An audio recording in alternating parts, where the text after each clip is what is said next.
Hi guys, welcome back to my channel. If you are a new viewer, my name is Krystal. Today's video is quite different.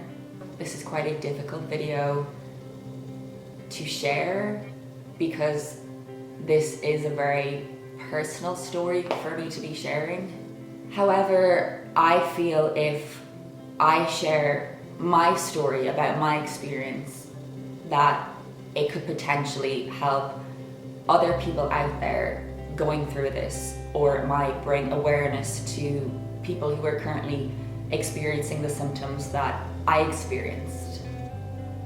I have been battling thyroid cancer for the past few months, and at the time I chose to only tell a handful of people, just to put the story into perspective and to give you guys a background.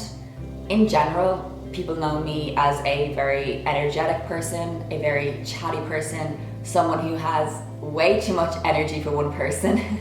And last June, I started to feel a bit off. At the time, there had been quite a few changes that had happened in my life and my everyday lifestyle. My best friend moved to America for 4 months. I would see my best friend 5 days a week. We were joined at the hip, in each other's pockets. She lived around the corner from me. So obviously that was going to affect me because she was someone who I did everything with and she wasn't here anymore. The other change was I had been modeling full time. Modeling is something I loved to do. I was very passionate about it. I have a huge interest in fashion. I'm very creative. I love makeup. I love doing hair, all of that. So I had gone from modeling full time to wanting, this was my choice, to wanting to utilize my bachelor's degree in computer science. So I started interning at this global company as a designer. It was very important to me that I really excelled at this internship because I really wanted them to offer me a job. At the end of it, I didn't want to just be let go. So my day-to-day was very, very different. And I was pushing myself to learn as much as I could and to be really good at my role, again, in hopes of them wanting to keep me on once my internship was due to come to an end. Then the third change was because I was very busy with this internship and trying to balance seeing my other friends and just my life in general, I didn't have nowhere near as much time to go to the gym. For me, the gym was always a de-stressor. I would go to the gym. When I was modeling, I would go to the gym 5 days a week, and I absolutely loved it. And of course, it was part of my work lifestyle. This is currently the end of June, and all these changes had happened around May. I am in general a very logical person, so naturally, as one can assume, I was attributing these changes in my lifestyle to how I was feeling a bit off. Then around the end of August, after feeling this way for the best part of over 2 months, I spoke with my mom and I explained to her how I had been feeling. And she knew herself this was very unlike me. So she suggested I go talk to a professional. So I would go and speak to this professional every 2 to 3 weeks, once a month. Just want to flash forward to January 2019, just for this little important detail. He suggested, from speaking with me for the past few months, that I was depressed. I didn't agree with him. I didn't feel down. I just felt off. It's hard to explain. I knew I wasn't myself, but I knew I wasn't depressed. So then October rolls around. October hit me like a bang. This off feeling was catapulted. I was tired all of the time. It wasn't even a tiredness, it was a weakness. And no matter how many hours of sleep I got that night, I was so weak. This really affected me in work. So my internship had finished, and as I had hoped, I was offered a contract. So I was working full time for this company. Each day I was at work at about 1 or 2 o'clock during the day. I would get so weak. I would try to do all of my work in the morning as best I could, because I knew after lunch I wouldn't have had the energy to get it done on time or to meet deadlines. Since I started working there, I would always go to what we called the loft for lunch, and I stopped going completely. I would eat my lunch at my desk because I did not have any energy to talk to anyone, let alone keep awake. When people would come down to my desk and ask why I wasn't up there, I would make up excuses. My second symptom was a hormonal imbalance. I would get these bursts of hormones that I couldn't control, and I knew in my mind, this is completely ludicrous. You've no reason to be acting like this, but I couldn't control how I was feeling. While all of this was happening, my boyfriend and I had moved in together. We would be in bed at night, and it could be 12 o'clock, half 12, 1 o'clock in the morning. I would suddenly wake and I would be inconsolable. I would start crying. I would get out of the bed. I would be lying on the floor. I would be tearing at my neck, telling him, I can't breathe, I can't breathe. And he was so amazing. I don't know why I'm getting emotional. He was so amazing through all of this. Never once did he say to me, oh, what's wrong with you? Oh, this again? He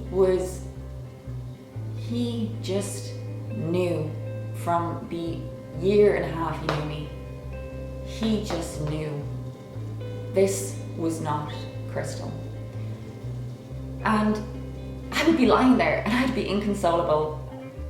And he would be asking me, am I okay? And I would be telling him, I have no reason to feel like this. I don't know why I am acting the way I am. I don't know why I'm struggling to breathe.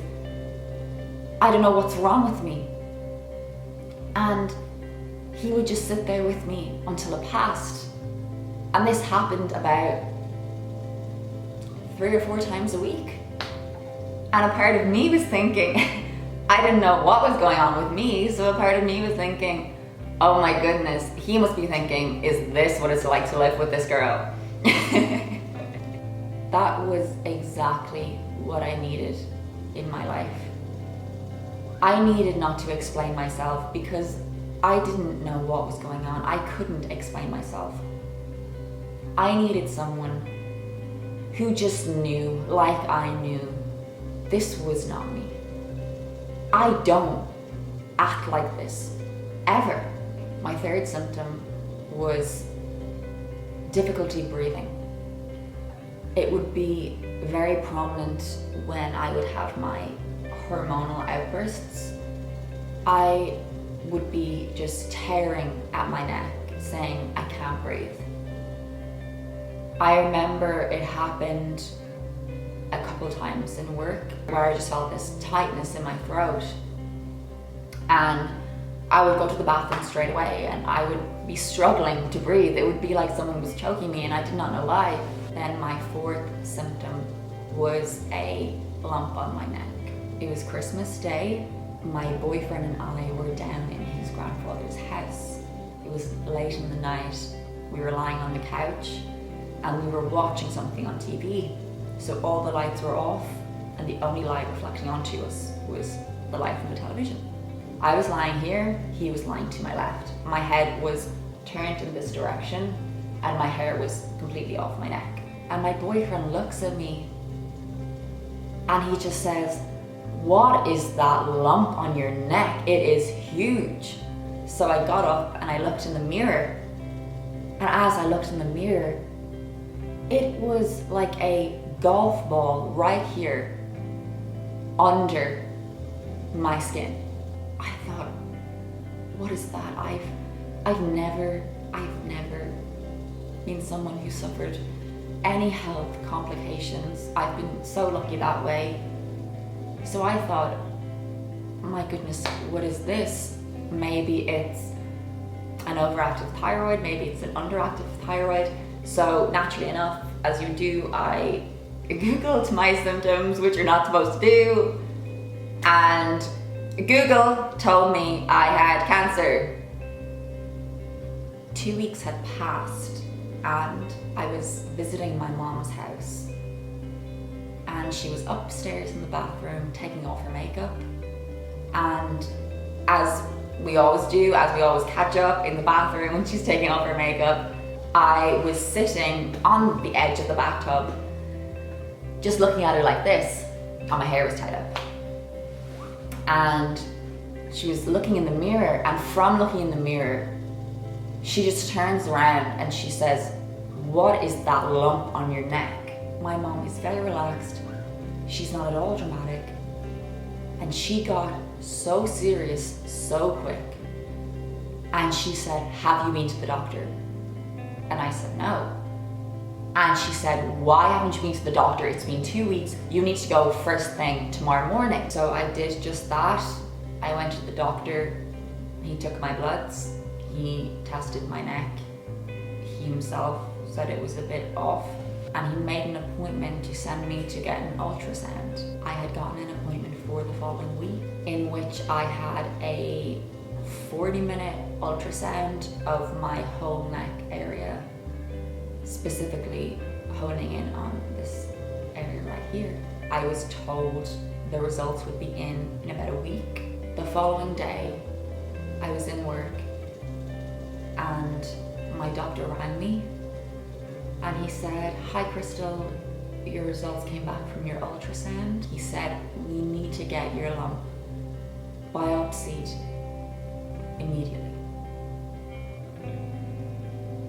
I was very taken back by that.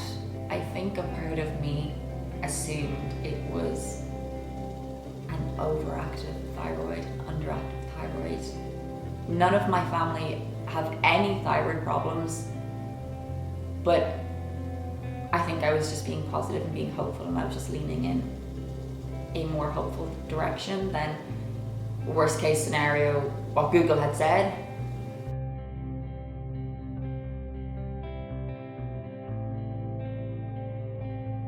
Feel free to share this video with anyone you know if you think it could help. If this video even helps one person it has reached, then I have done what I have set out to do. Thank you so much for watching, and I will see you in my next video.